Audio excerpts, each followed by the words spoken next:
ಬಹಳ ಜನ ಈಗ ವಿಕಿಪೀಡಿಯಾ ಇದೆ, ಗೂಗಲ್ ಇದೆ, 2 ನಿಮಿಷಕ್ಕೆ ಒಂದು ಅರ್ಥ ಹೇಳುತ್ತೆ ಕೇಳಿದ್ರೆ.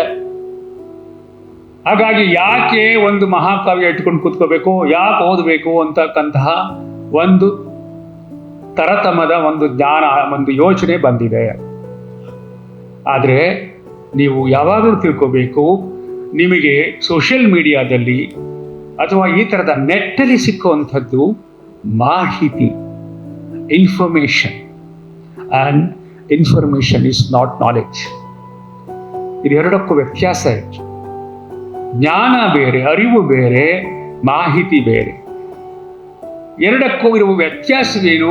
ಮಾಹಿತಿ ಇಂದು ನೀವು ಸಂಗ್ರಹಿಸಿ ನೀವು ಅದನ್ನು ಒಂದು ಕಡೆ ದಾಖಲಿಸಿದ್ರೆ ಅದು ದತ್ತವಾಗಿ ಉಳಿಯುವಂಥ ಒಂದು ಡೇಟಾ ಮಾಹಿತಿಯಾಗಿರುತ್ತೆ. ಅದು ಬೇಡ ಅಂತ ಹೇಳಲ್ಲ. ನಾನ್ ಫಿಕ್ಷನ್ಗಳಲ್ಲಿ, ಸೈನ್ಸಲ್ಲಿ, ಮೆಡಿಕಲ್, ಮ್ಯಾಥ್ಸಲ್ಲಿ ತುಂಬ ಬೇಕಾಗ್ತದೆ ಅದು.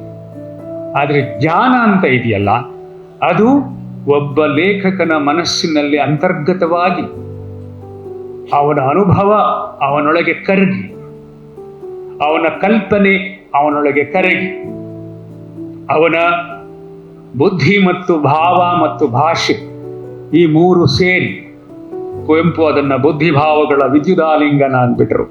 ಬುದ್ಧಿ ಮತ್ತು ಭಾವಗಳು, ಬುದ್ಧಿ ತರ್ಕವನ್ನ ಮಾಡುತ್ತೆ, ಸರಿಯೋ ತಪ್ಪೋ ಹೇಳುತ್ತೆ, ಭಾವನಾತ್ಮಕವಾಗಿ ಚಿಂತಿಸುತ್ತೆ.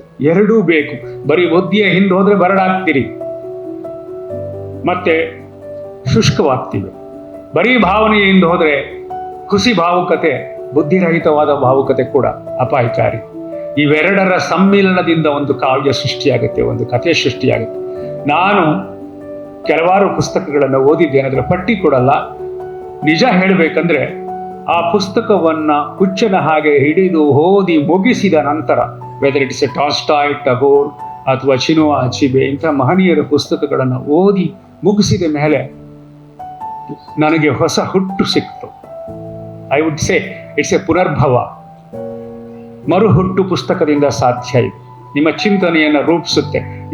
ನಿಮ್ಮನ್ನ ಬದುಕಿನತ್ತ ನೋಡೋ ನೋಟವೇ ಬೇರೆ ಆಗತ್ತೆ. ನೀವು ಕಾಣೂರು ಸುಬ್ಬಮ್ಮ ಹೆಗ್ಗಡತಿ ಮಲೆಗಳಲ್ಲೂ ಮದುಮಗಳು ಓದಿದ್ರೇನೆ ಕನ್ನಡದ ಕಾಡು ಎಷ್ಟು ಅದ್ಭುತ ಅಂತ ಗೊತ್ತಾಗುತ್ತೆ.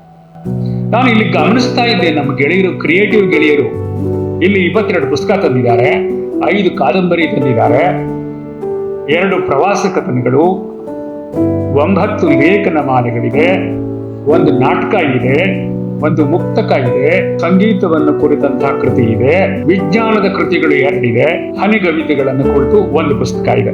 ಇವತ್ತು ಯಾವುದೋ ಒಬ್ಬ ಹುಡುಗನಿಗೆ ಒಂದು ಸಾಹಿತ್ಯ ಜಗತ್ತಿ ಪ್ರವೇಶ ಮಾಡಬೇಕು ಅಂದ್ರೆ ಇಲ್ಲಿ ಯಾವ್ದಾದ್ರೂ ಪುಸ್ತಕದ ಮೂಲಕ ಅವನು ಹಿ ಕ್ಯಾನ್ ಎಂಟರ್.